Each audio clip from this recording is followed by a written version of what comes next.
This is the London Fintech Podcast, brought to you by your host, Mike Ballerman, bridging the worlds of suits and t-shirts, of finance and technology, bringing you insights, stories, and inspiration from the golden age of opportunity and innovation happening in London right now.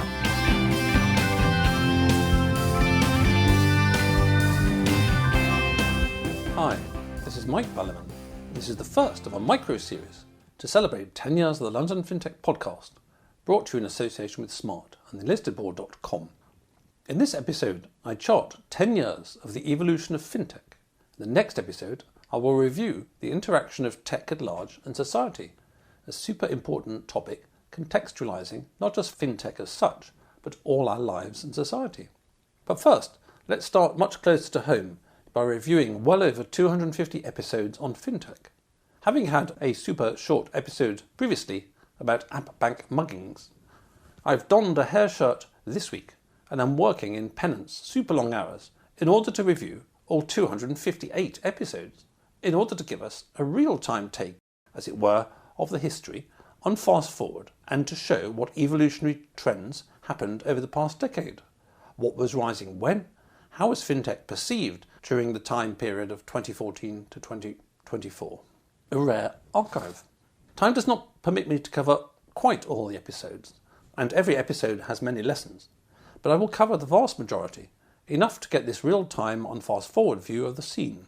Doing this exercise certainly surprised me in many cases, and I'm sure it will you too.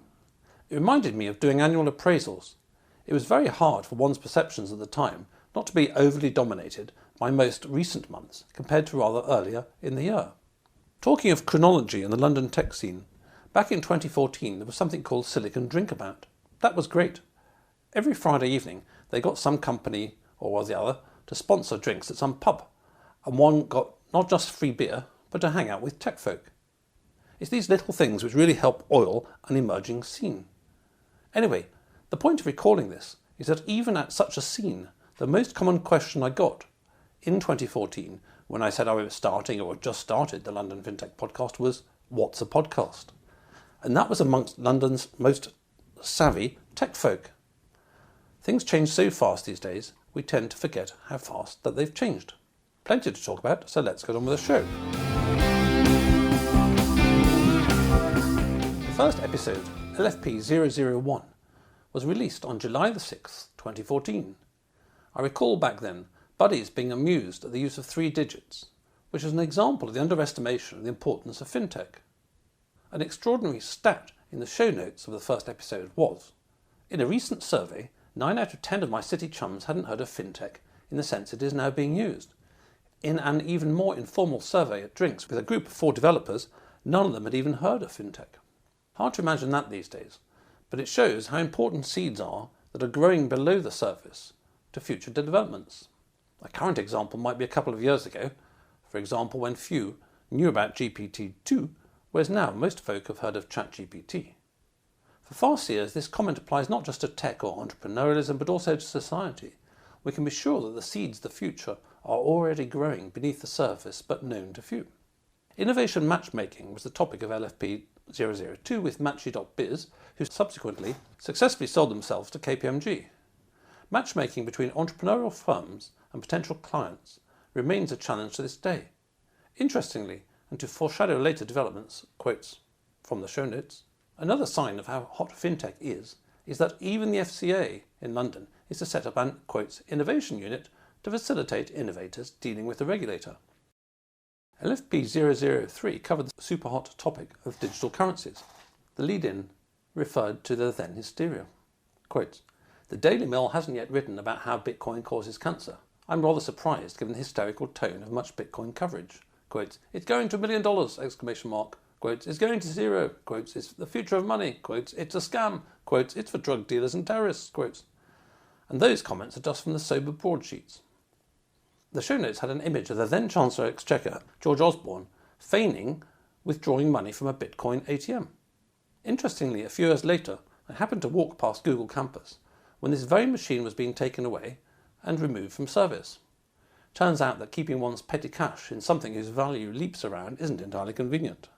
A further anecdote about the campus was that whilst it was a key location early in the London Fintech revolution, a few years later I balked at the entry to their coffee shop and working space, necessitating filling in a long form which included plenty of questions about gender, ethnicity and sexuality. All I wanted was a coffee and just to hang out. The show notes also included, quotes, "And just in passing, the currency accepted by terrorists and drug dealers worldwide is a wad of US dollar bills. Nothing is going to displace that soon." Well, I guess on that front it was right, but a decade later that process has sure started. One notable aspect of that episode which covered how the blockchain works was that I received emails after it saying that not just I, but the guest Dr. James Smith, founder of elliptic.co, had got the mechanism wrong. Furthermore, some of these emails were from people doing seminars on how it worked. Of course, we hadn't got it wrong, but I mention this to illustrate, once again, perhaps like LLMs now, if you wish to understand something newly emerging and complex, choose your sources wisely. In LFP 004, we discussed the fintech scene in London with Eddie George, who had founded New Finance 3 years earlier in 2011. Even at this stage, the leading focus of the scene, at that point the world's largest fintech network, met in pubs and had a dozen or two folks attending. A key quote: "One of the side effects of being in the early years of the fintech cycle is that there is a lot of hype. Plenty of folks in fintech incubators/support businesses have a high PR to performance ratio. Do you spend 99% of your time promoting yourself or 99% of your time on your product? Results, rather than shouting louder than everyone else, will ultimately succeed in the long term. A forecast which has proven correct, although a notable few have actually succeeded by auto-hyping first and delivering later." Interestingly, in terms of how the fintech scene has evolved, Eddie George, when I last chatted to him, now works at the FCA. FX was one of the real forerunners of fintech in terms of profile, and many early episodes were devoted to it. In LFP 005, John Volomir of r5fx.com talked about innovating in fintech and emerging market FX. As I've often emphasised, finance and money per se are things created and defined by regulation, not, in these days where money is almost entirely not real, things in and of themselves. A key quote from the show notes that points to this in the context of creating business opportunities is, quotes, "Upcoming regulation requires foreign exchange trading banks to radically change their current trading channels for emerging markets. In essence, this is to increase transparency in a market which has around $100 billion turnover every day. R5 is leading that change by creating an electronic trading platform for emerging market currencies which is focused on moving the market from voice to screen." LFP 006 saw us dive into the world of innovation in insurance and the challenge of big co's interacting with innovators. LFP 007 appropriately covered the journey from dot-coms to fintechs and entrepreneurialism, investing and angeling with Michael Nolte with his 50 years experience. One of the memories that sticks with me to this day was, quote, "His seminal experience was starting a painting and decorating business in the Isle of Man. He learned not only, quotes, pure capitalism, employ good people, pay them X, bill X plus Y, but also from the millionaires whose gardens they also maintained. Most of them were nice people, a surprise, and all of them kept it very simple. Keep it simple, stupid was an everlasting lesson." LFP 008 was the first to cover legal aspects of finteching, and in LFP 009 we returned once more to FX. Interestingly to me today, it took a couple of months until LFP 010 to touch on what became such a major part of fintech, namely alternative finance, in which Rupert Taylor of AltFi, another key part of the London fintech ecosystem back in the day, now defunct, gave us a 3,000 feet overview. Back in 2014, the angle on alternative finance was that, quotes, "In this context, finance or banking can be seen as a conduit for liquidity/funds/cash to flow from a place of excess to a place of deficit. Or simply put, X has money they don't need right now, whilst Y has a need for that money right now. Traditionally, banking has been the conduit to enable a flow from a place of surplus to a place of deficit, along with its unique function of credit expansion/monetary creation. In the short term, we all recall the 2008 crisis and taxpayers' consequent dislike of banking. In the longer term, however, Rupert quotes statistics that show that banking has not become a more efficient conduit over the past century, despite all the advances in technology. Imagine if cars cost what they did 100 years ago and performed the same." This, as I pointed out at the time, was all correct. However, ultimately, as we heard much later, it underestimated the power that banks have to create money out of thin air, thereby leveraging customer deposits many-fold, as well as them having, due to their size and effectively government underwriting of them, a super low cost of funds. Or in simple terms, fintech would have to be, say, here's a random number, not just better, but 10 times better. One of the sadnesses of the past decade is that this was never achieved, and many key successful P2P players in London converted into being banks, Zopa being the prime example. The inimitable Christian Fays, founder of LendInvest, who I literally met as a result of queuing up next to him in a bar at a New Finance meetup, was the first P2P founder on the show. How little well-known P2P was, even amongst those in the know, is shown by the fact that even in November 2014, the title of the episode, after saying P2P, felt the need to add in parentheses brackets, online lending/borrowing. Accelerators were quite a thing back in the day, less so now, and LFP 014 stalls Startup Bootcamp joined the show. Amazing enough, our first international bite of the cherry was with LFP 015, the tale of US P2P told by Peter Renton. The 2015 New Year special asked whether the year would see a maturing the fintech sector with less spin, a shakeout, fintech breaking into subsectors, groupthink in the subsectors, and fintech getting more solid. With hindsight, those were processes which had started but went on to last for years. It was also the first sign of my interest in connecting fintech to society, and I asked in the last part, quotes, will fintech, driven by the billion-dollar IPO narrative, end up being just another get-rich-quick scheme for a tiny few and become self-centered and greedy like the existing, widely disliked banking system?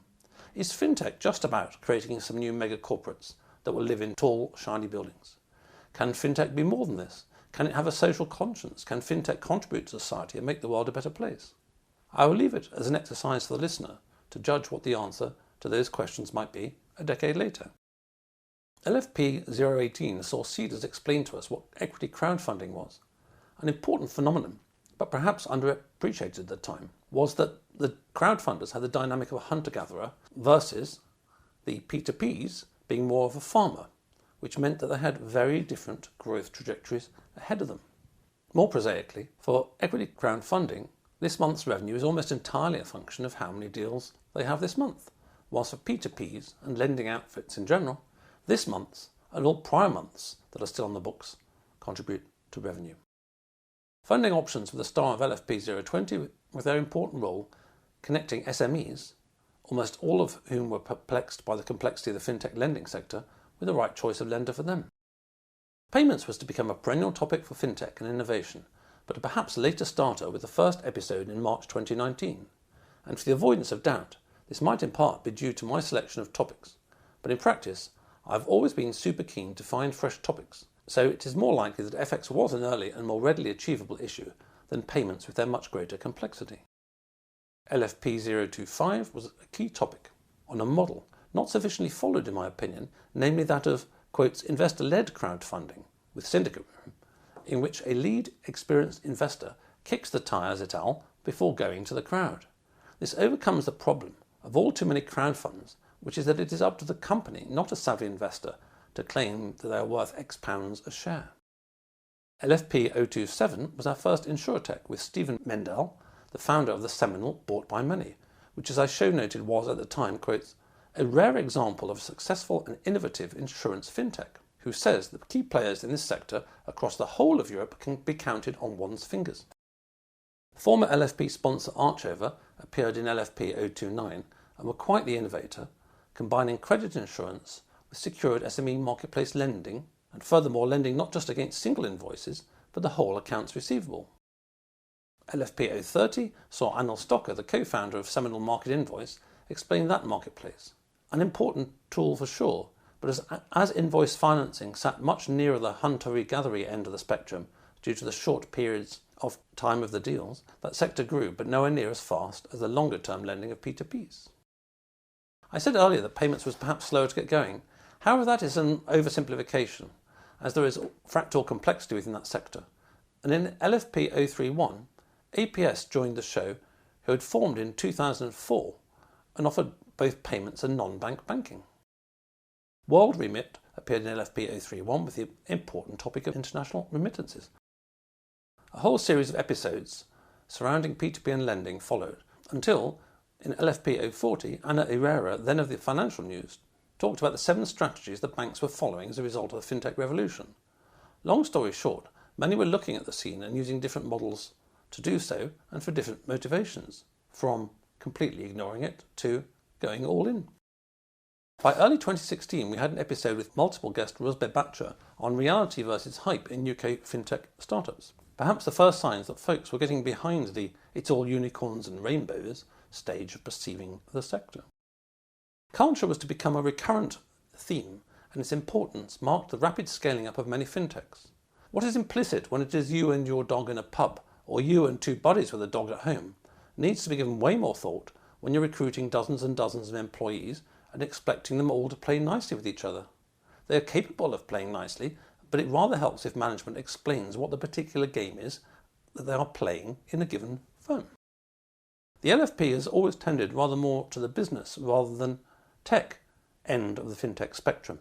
But in LFP 045, we dived into the super important topic of APIs, super important building block of the tech world.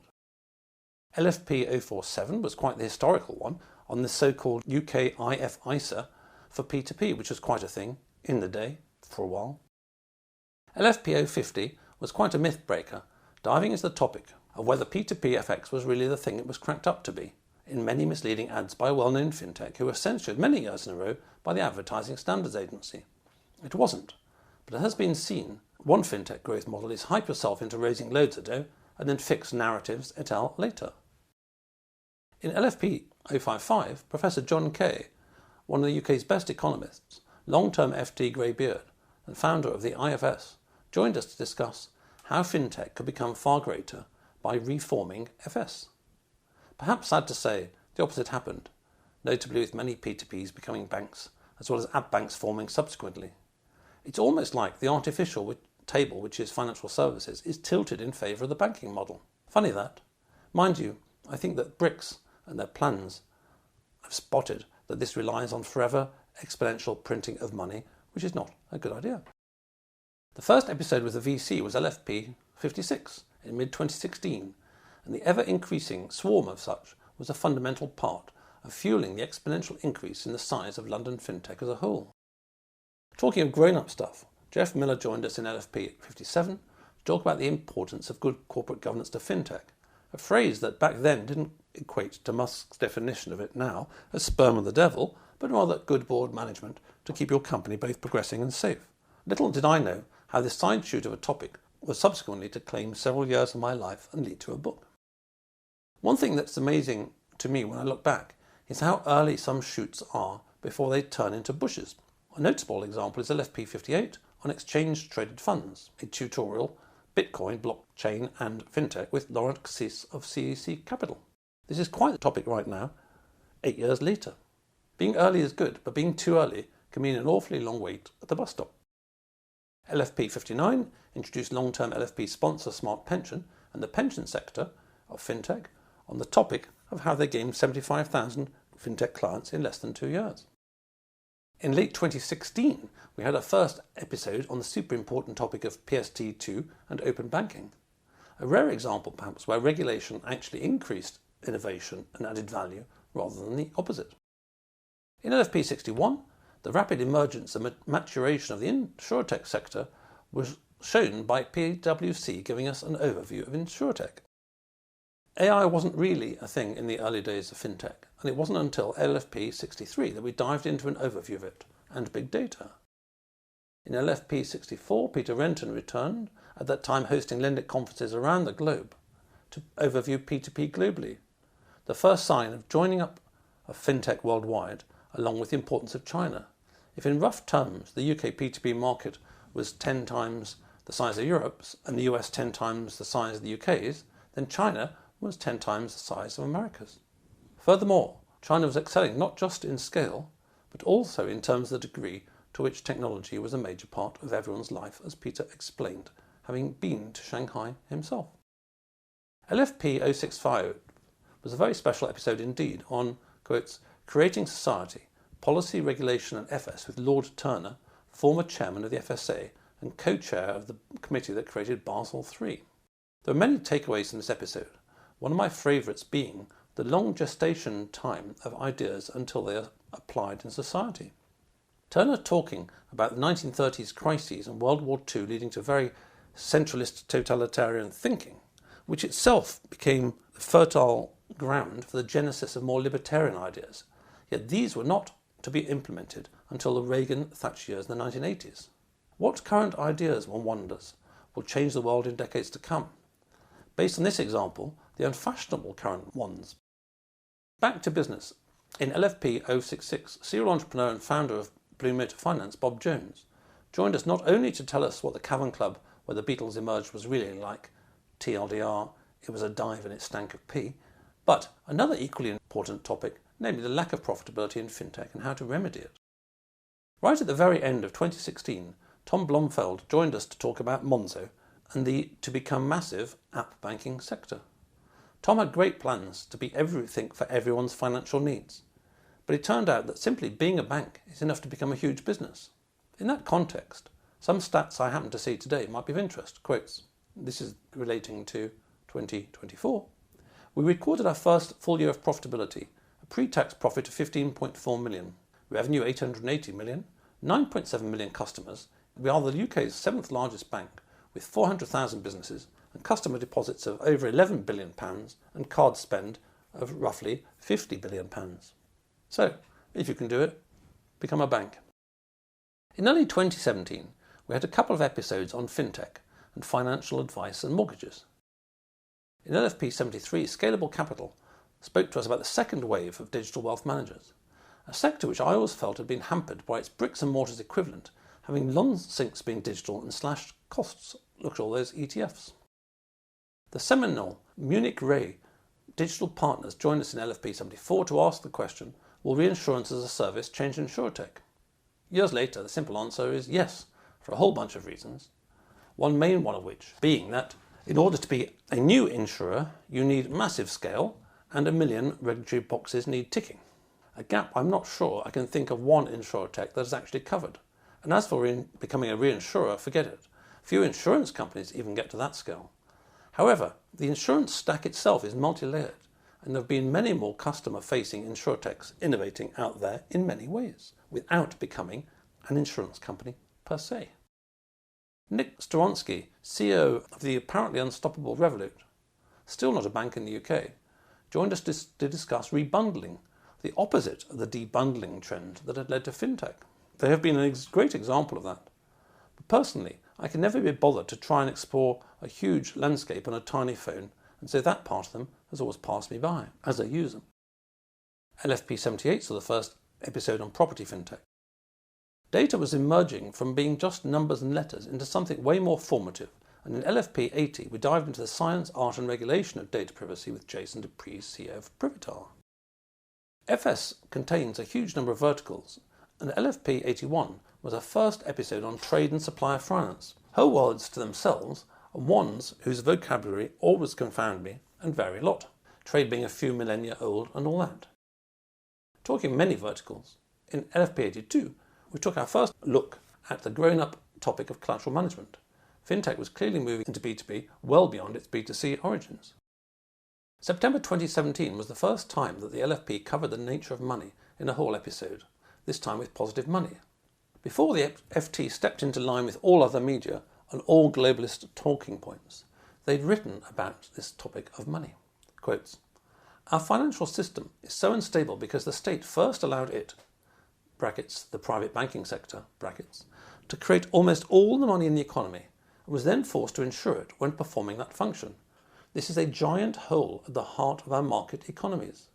It could be closed by separating the provision of money, rightly a function of the state, from the provision of finance, a function of the private sector. As Lord Turner had said, the largest category of bank lending is against pre-existing property, financing a bidding war between folks which just pushes up the price of property. In LFP 86, Nick Ogden, the founder of the UK's first new clearing bank for 250 years, surely a fintech first, joined us to talk about what a modern, high-tech clearing bank can offer existing banks, fintechs and corporates. Romy Savavar, founder of the super successful personal pensions fintech PensionBee, joined us to discuss pensions in the gig economy, where the average graduate will work in something like a dozen jobs across their career. Back to B2B, Fintech securitization is a super important topic. In LFP 91, Crossland joined us to discuss how they'd managed to reduce securitization prices by an astonishing 6 orders of magnitude. Surely an all-time Fintech price reduction record. Succeeding within a market is one thing, but when you've done that, you need to go further. In early 2018, Jonathan Quinn, CEO of super successful World First, joined us to discuss the 5 keys of successful international expansion, an awesome achievement for a firm started in his kitchen, to go from there to 600 staff in 7 offices with a chairman who was the former Deputy Governor of the Bank of England. I remember David Mercer, not just for his deep dive into marketplaces in the fintech age, but for his instructions to his CMO to make his appearance the most popular LFP ever. The CMO duly delivered, which is quite amazing. It's all very well being Jean-Luc Picard saying, "Make it so," but you also need someone who can make it so. Unless your fintech wishes to remain atomized, which doesn't really work in the ecosystem that is finance, you need to hook up with other firms. In LFP 99, Jimmy Williams, CEO of Urban Jungle, joined us to go over the 6 keys to making yourself a partnerable fintech. LFP 100 was a solo act. Social engineering hit UK fintech and fintech boards, from Prometheus to fire officers. In hindsight, it could be called Wokeness Hits Fintech. LFP 101, by contrast, was more jolly, talking about how to make P2P insurance work. LFP 104 with Michael Pearson covered his unique research into the sector's financing, performance and valuation. Quotes, "The average first round raise is $688,000 for an average of 26% of the company." And also quotes, "The average fintech is fundraising more than once a year," being notable examples at the time. Innovation continued apace in mid-2018. LFP 105 being about execution-only stockbroking in the digital age with Adam Dodds, CEO of Freetrade. Risky Fintech formed LFP 106 on leveraged trading for fintech customers wanting to do such. I recall enjoying LFP 108, quotes, "a deep dive into credit cards past, present and future with Barclaycard, as it covered the history of credit cards back to their origins in 1966, when they were the leading edge of fintech and slowly to become ubiquitous. Things happened slower in the pre-modern tech age."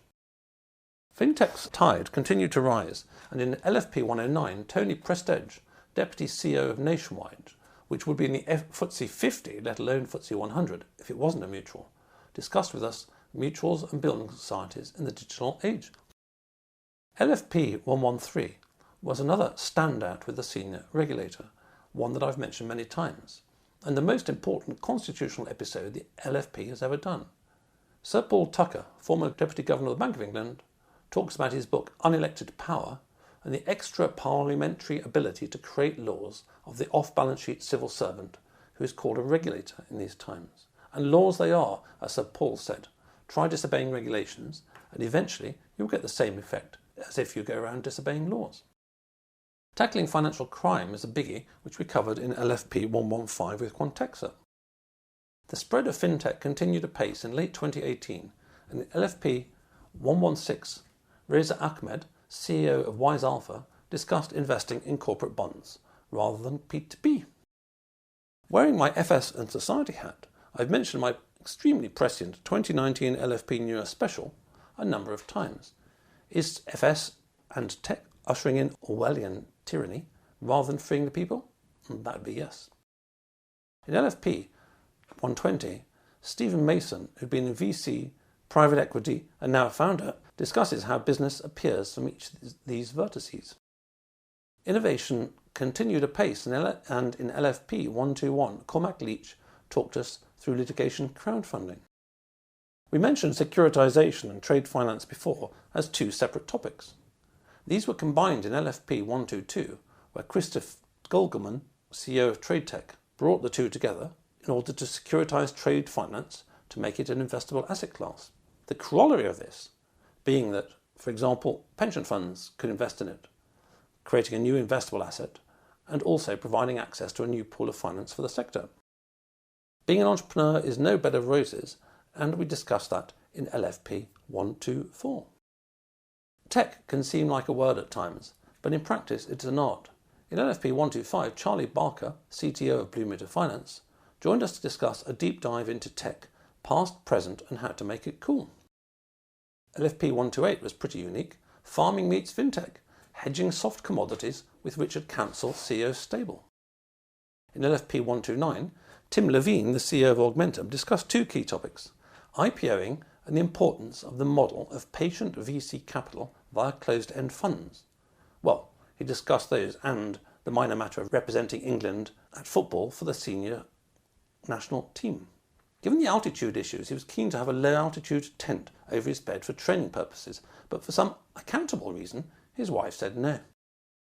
LFP 132, Mike Bristow, CEO of Crowd Property, discussed property project finance and is P2P becoming asset securitization for institutions, squeezing out the individual.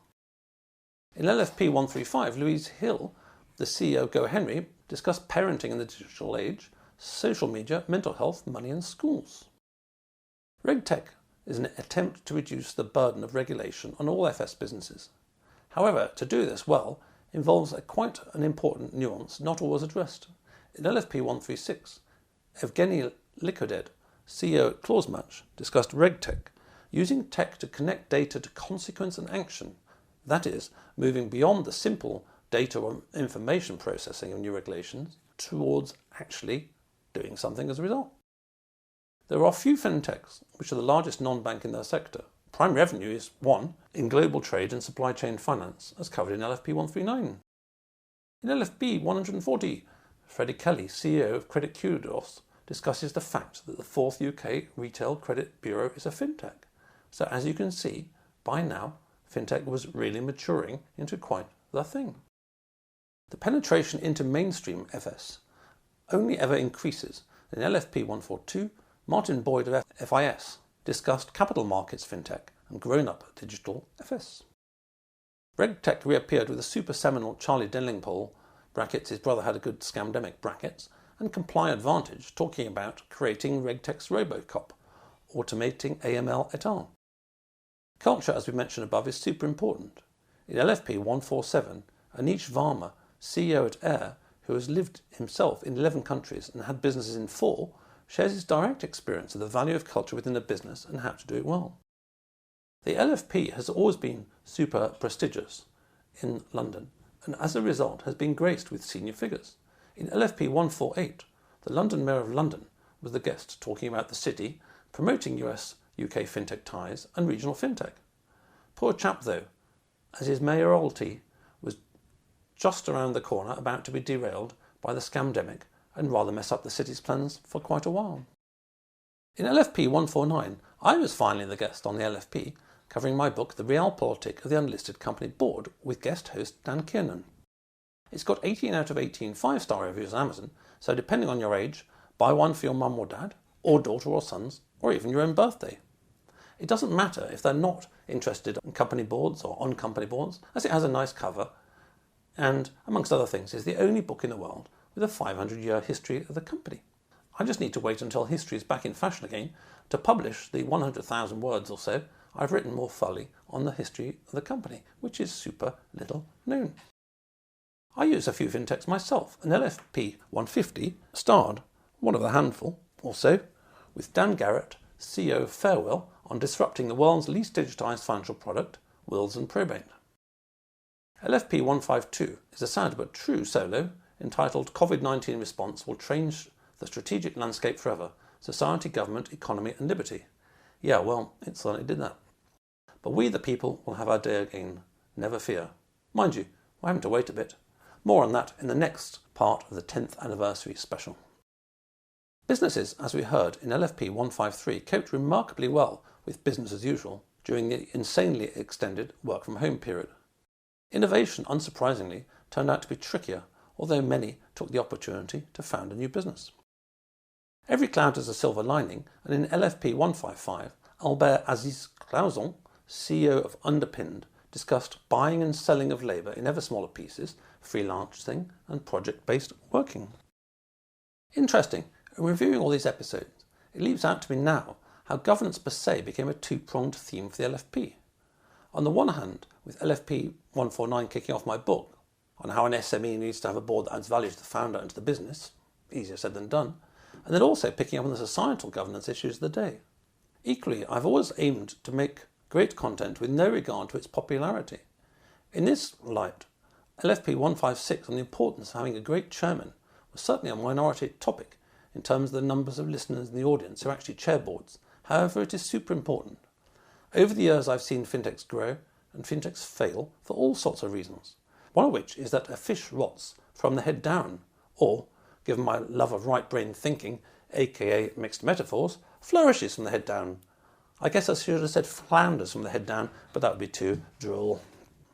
Another meta theme was shown in this episode, namely that I feel wisdom and the value of experience is amazingly underemphasized in our modern world, where the general approach to elders is to shuffle them off into homes rather than learn from their wisdom and decades of experience. They can also inspire us all. The last time I talked to the star of this episode, he was planning to run the London Marathon aged 80, despite having had a heart attack in recent years, I should add. And I'm currently off to go to his 90th birthday party this year of a buddy who is an entrepreneur turned shaman, who still goes to the gym 3 times a week, runs many courses, and goes on courses to learn new things. A lesson to us all. Anyway, back to governance and the chairman point. Quoting the show notes to LFP 156. One thing serial entrepreneurs learn is the value of a good board in helping drive business success and avoiding car crashes along the way. The Naples Ultra is having a great chairman. Brian Basham has founded many businesses and chaired many businesses. In 1976, he founded the Broad Street Group with £100 he had borrowed, and 10 years later listed it on the LSE for £36 million. Furthermore, the Broad Street Group was heavily involved in the M&A decade, and Brian advised many FTSE boards, gaining yet more insight into what makes boards tick and the role of the chairman. Brian was actually chairman of one of the LFP's former brand partners, Archover, for many years, and continues to chair boards, having not far short of 50 years' experience of them. Few newcos get much of any FS market, as I mentioned, but LFP 158's guest, Freddie McNamara of Cover, managed the feat of already having got 5% of the UK's short-term car insurance market.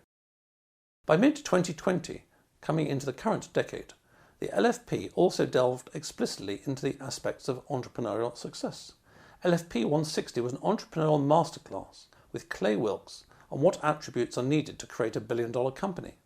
And Clay should know, as he created 2 billion-dollar companies from scratch, one in telecoms that he listed in the 1990s on the New York Stock Exchange, or NASDAQ, I forget which, and Galileo Financial Technologies, a fintech that powers 95% of US banks, which had already trade sold for $1 billion.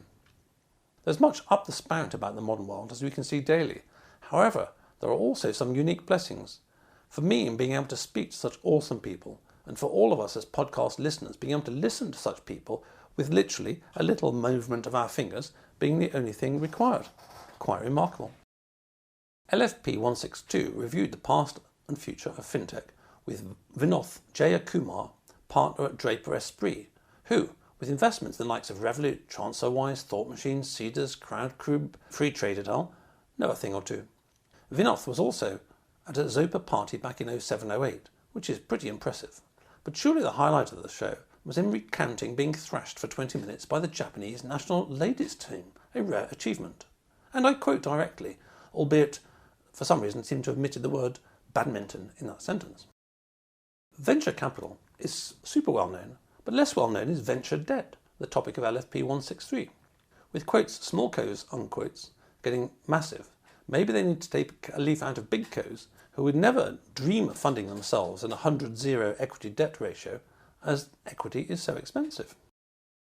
LFP 164 focused on Ripple, and one interesting crossover aspect here was between the old and new worlds, in that our guest Marcus Treacher, the SVP of Customer Success at Ripple, had over 30 years' experience in transaction banking and payment technology, including 12 years at HSBC, being a member of the global board of Swift, and an independent non-executive director of CHAPS, the UK's real-time gross settlement clearing company.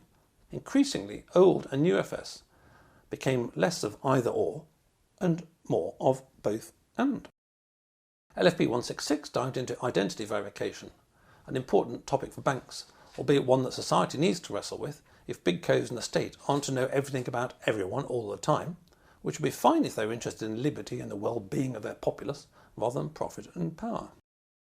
Insurtech was definitely maturing nicely by late 2020 with innovations apace, and in LFP 167, Lacquer spoke about reinventing community insurance, which, as it gets away from pure profit to community, is a nice follow-on from the points above. Open banking has made quite a mark on FS, but in LFP 169, Plaid took it to the next level, discussing Open FS as a whole, a neat and consumer-helpful idea. Capital raising is non-essential to fuel rocket ship growth, and in LFP 169, Peter Keenan, who has raised capital now in 5 different companies, gives us a great overview of its ins and outs. Andy Rear, CEO of Digital Partners I mentioned previously, rejoined us in LFP 170 to talk about 3 major indicators that Insurtech was making demonstrable progress. We're now into 2021, and that New Year special was the first of my series on what the hell is going on with the West. Quotes, the elites, governance and cultural revolutions. Key insights on Spengler, Nietzsche and Lasch. It remains super relevant. I quote from the show notes. First, Oswald Spengler's The Decline of the West, written a century ago. Without a doubt, the centuries-long rise of Europe and European ways has utterly changed the whole world. In the same way, the decline, in absolute or relative terms, or even some revival that we can't currently see of the West, will be the major factor over the coming century. Second, all successful civilizations, as the first historiographer Ibn Khaldun describes, need a centripetal principle. What happens when this disappears? In the 19th century, Friedrich Nietzsche accurately foresaw that the decline of Christianity would inevitably unravel European society with problematic consequences. Thirdly, I will talk about an underrated and not so widely known 20th century thinker, the American Christopher Lasch, who wrote on many topics, but I focus on 2 of his books, in which he outlined problematic major cultural trends in America, the rise of emotionalism and elitism, which so dominate cultural discourse on all topics. End quote. I'm not quite sure why I didn't give a hat tip to Thomas Sowell's Vision of the Anointed, probably as the episode was way too long already. After which, it was a relief to return to guests, and in LFP 172, Tony Clark, founder of NextWave, spoke about the multiple dimensions of the challenges of digital per se for incumbent FS projects. Blockchain received relatively little attention on the LFP, A, as I covered what it really was back in the early days, and B, as it made way less impression than all the hype. Back in the day, I recall being told about a conversation with IBM. A banking client comes along with a certain need and says that in order to do this, they need blockchain. IBM replies saying, no, you don't need to use it at all. FS client says, oh, we absolutely do. If we don't, we won't get the funding. That says a lot.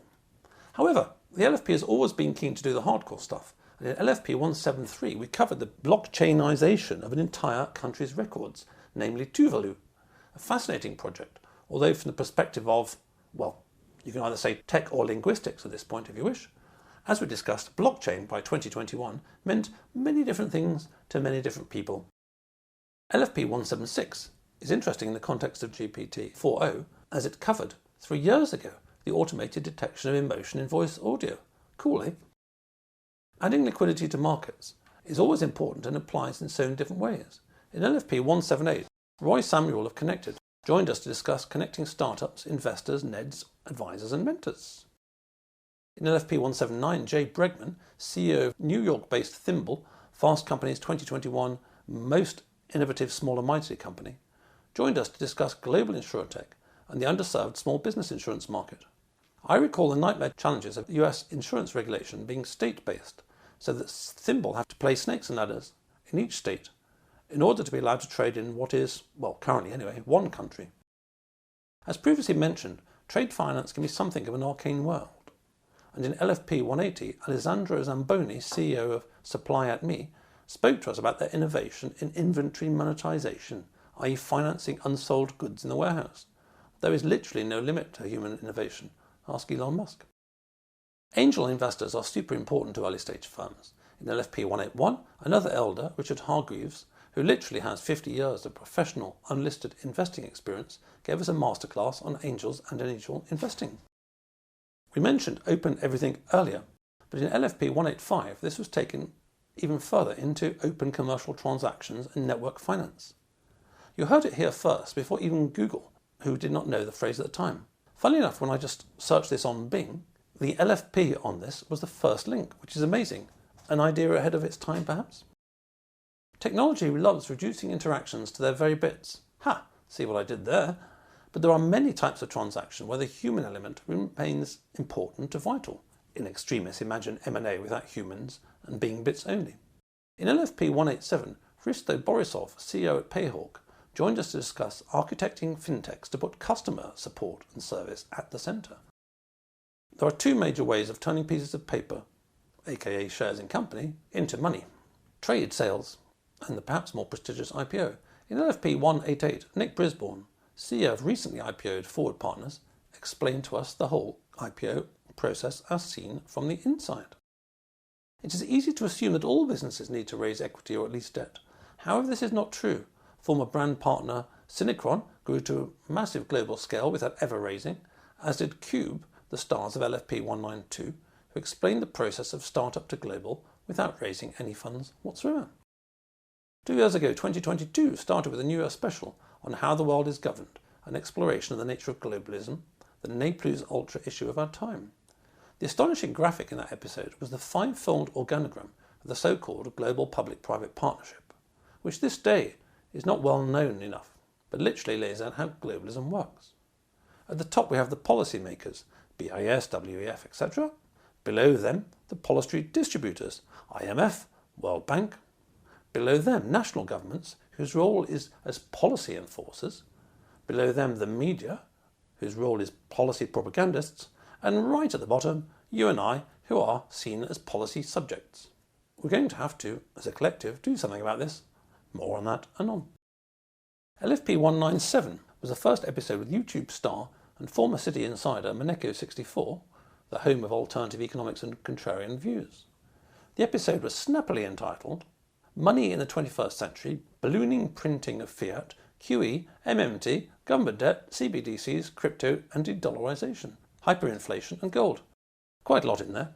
2 years later, some are just starting to wake up to de-dollarization, although with about half the world's countries headed to the BRICS 2024 summit, there is an exponential acceleration in that process, which many were doubting was a thing even 2 years ago. Talking of the desire of much of the world to de-USify themselves in general, LFP 198 was a great coverage of fintech in Central and Eastern Europe, although Adam Nowinski's favouring of Ukraine literally met with a reversal as between recording and release, the long-stoked conflict arising from 2014 turned military.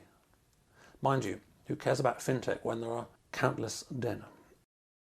The interesting geopolitical trio continued with LFP 199 and Glint, who enable you to own and use to pay gold on your mobile phone.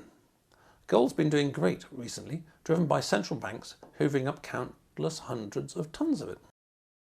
LFP 200 was a special on the philosophy of technology and technique and their existential impact on people, society and civilization with Oswald Spengler and Jacques Ellul. But more on these angles in the next episode on Tech FS and society going forwards. The maturation of fintech was shown in LFP 202 with Aman Bazad, managing partner of Royal Park Partners, which covered fintech corporate finance. Compulsory house arrest led to innovations in the LFP as well as everything else. And one of those trends I've most enjoyed has been the regional coverages. LFP 203 covered fintech in Scandinavia/the Nordics and the deep origins and reasons for success. LFP 204 was a landmark hardcore fintech topic, if a bittersweet one. Jaydev Janardana, CEO at Zopa, and I discussed the whole evolution of P2P from before it existed, when we first heard of it, through the whole evolution of Zopa into becoming a bank and ending up closing all P2P operations. Entitled, What Can We Learn from Nearly 20 Years of the P2P Experiment?, it dived into the key reasons behind the failure of P2P and Zopa's individual reasons for withdrawing from that market. In LFP 206, Omid Malikan discussed his book Re-Architecting Trust, FS, Crypto and CBDCs. With all the current changes in ETFs et al. In the US, it all seems rather at risk of finally just being digested by incumbent FS. We shall see, I guess, but one of the dogs that didn't bark was digital currencies as payment mechanisms. As I never ceased pointing out in the early days, waiting 5 minutes or so before a Bitcoin payment went through was never going to work for getting your coffee compared to instant payments with bank cards. Vice versa, anonymous-ish ways of transferring money would always be of interest to secret services, another point of capture. The entrepreneur has to be something of a chameleon in skill set across the growth journey, and in LFP 208, Dilip Thasmon, CEO at Jeeves, discusses this in managing the growth curve, funding and phases. There are so many aspects within FS as a whole. In LFP 209, Monica Eaton, CEO of Chargebacks 911, explained how to make chargebacks work for you, whether consumer, retailer or bank/fintech. Very useful, but I mainly recall her sheer enthusiasm and evangelism on this important practical topic. Look it up if you are needing to make a chargeback, namely get your money back when goods didn't arrive or didn't arrive as described. In LFP 210, we dived into West Africa's first digital savings and micro-investment fintech, PiggyVest, with the also irrepressible female founder, Odun Eweniyi. In LFP 212, Benga Ajayi, partner of QED Investors, gave us a tour d'horizon of fintech in Africa as a whole. LFP 215 covered plugging the holes in security systems with adaptive AI with Martin Rehak, CEO at Resistant.ai, a company with an astonishing 9 co-founders. When you sell your business, you need to look good. How hard can that be? In LFP 216, Barb Lanton, CEO of Crosslake Technologies, gave us a guide to due diligence, overview and looking good when it happens to you. Regional overviews were apace, and LFP 217 covered fintech in Central and South America. 2023 started with a New Year special where I wanted to move on from the why and how of quotes West unquotes, aka US Empire, is turning to shit, and flipped the coin to fleeing Plato's cave, escaping the matrix in search of love, light and healing. It's a rare fintech podcast that mentions the wasteland and the grail, existential awakening and a magical new world. That having been said, vice versa, entrepreneurs are literally channeling the very energies of creation, and the more we all do that in our lives, the better for us all and our world. The tipping point will come. The tipping point will come. LFP 219 was an interesting state intelligence to fintech crossover. Jeremy Annis and his 4 co-founders of Ripjar had been long-term tech folk at GCHQ. Ripjar's speciality is adverse media screening, which was not, as it sounded to me, a PR function, but rather the automated processing of billions of news articles, as it were, early warning/detection of, say, credit or regulatory or ethical problems with clients, while these are still over the horizon, rather than at the front door, or even worse, inside the business. Mario Ineko, aka Maneko64, returned to us for LFP 220, has a century of the Federal Reserve and 50 years off the gold standard, directly led to monetary and social disaster for the West. The corollaries between social collapse and monetary collapse are staggering, as is what follows, another story, witness revolutionary France and the Weimar Republic. The staggering rate of change in AI was shown in LFP 221, AI/ML, generative AI, excess data, AI APIization, quantum computing, and AI with Tristan Fletcher, CEO of Chai. Tristan, having spent a lifetime in academia and commercial applications of AI, said that the whole emergence of generative AI's astonishing success with ChatGPT had taken not just the world by storm, but the AI community too. I've been diving more into this myself recently and will highlight this in the next episode as part of the awesome technology that's emerging today. Long-term BP veteran Ifti Nazir, the CEO of Vested, didn't want to just retire, so found it super useful to know company Vested, VESTD, strapline, equity management and share schemes made easy, and in LFP 222 covered share schemes and equity management, opportunities and pitfalls for founders and employees, one good to know for all tech or fintech folk. In LFP 223, Naveen Bindal, CEO at Encash, gave us an overview of fintech in the world's largest country, India. LFP 224 was a sign of the times. Early stage investment in VC winter or simply a correction, with Rick Schaefer at Target Global. Everyone wants success, right? However, super rapid success can also be a challenge, as explained in LFP 225, a case study in managing astronomically rapid growth, 5 years from startup to trade sale, with James Hickman, CCO at EcoSpend. LFP 226 is a super important episode and partners that on how to IPO, being entitled How to Trade Sell Your Business with David Jin, CEO at Goji. Sayed Murad, partner at Global Ventures, covered fintech in the Middle East and North Africa in LFP 227.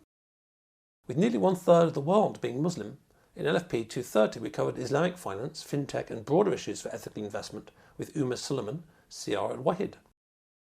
In LFP 232, Jovi Overo, MD of Business as a Service at Unlimit, was kind enough to give us 3 personal case studies of learning from entrepreneurial/business failure amongst his many business successes.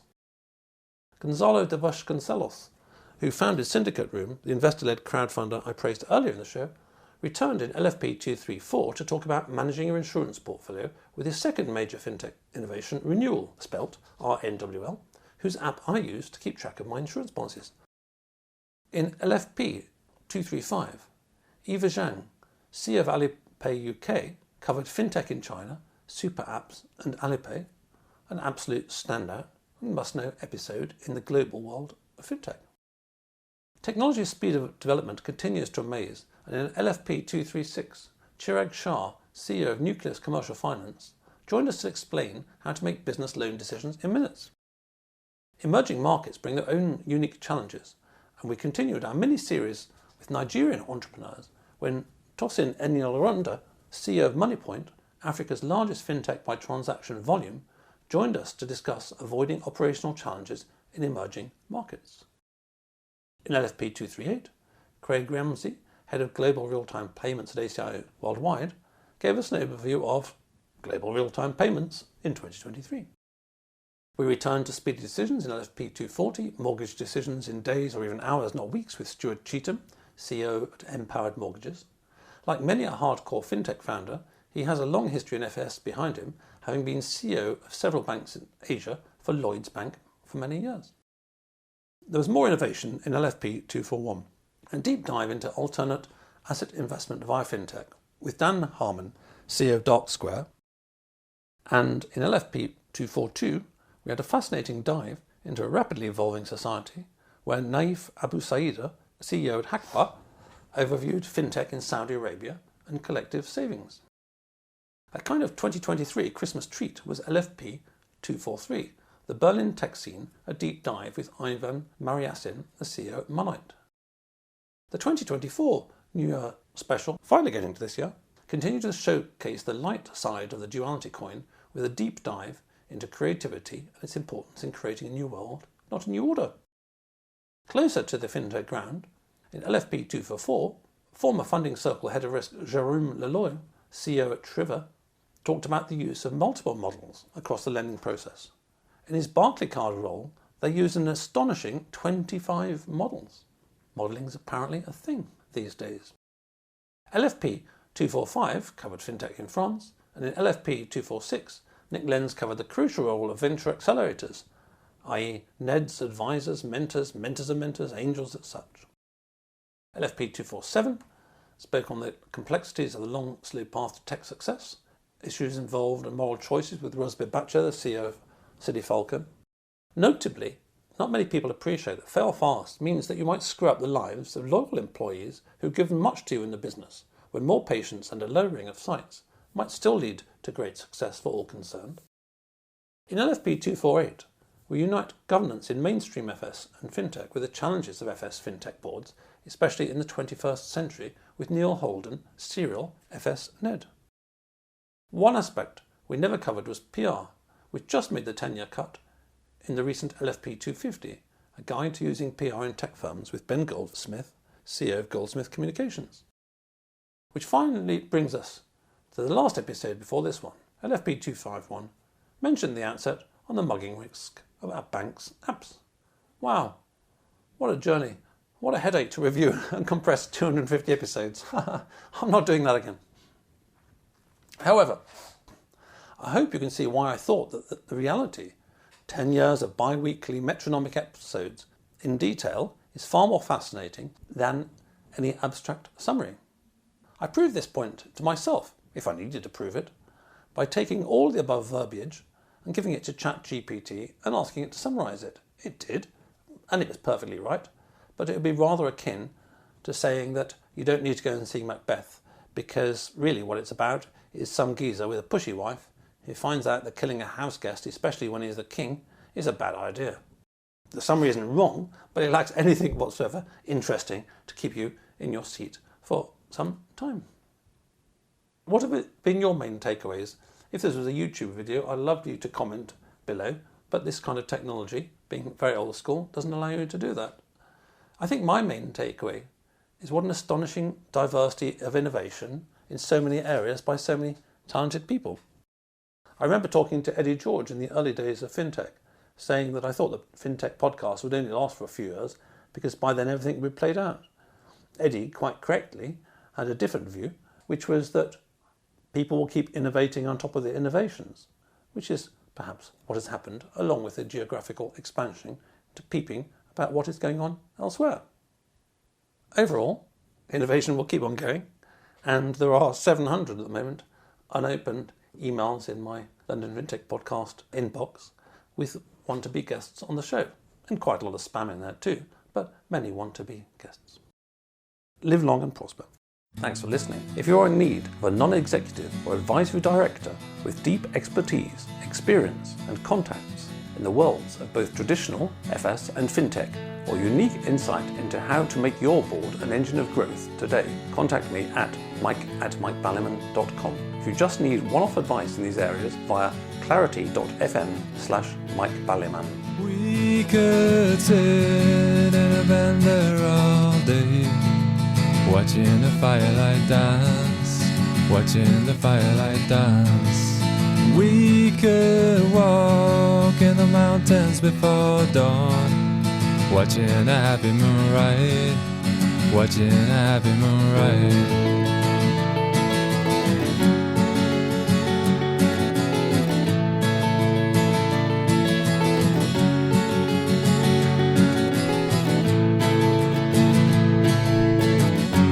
Come away from the city, with the tarmac so dead and the people so sad. Come away from the city, with the faces so grey, with the pain of the everyday.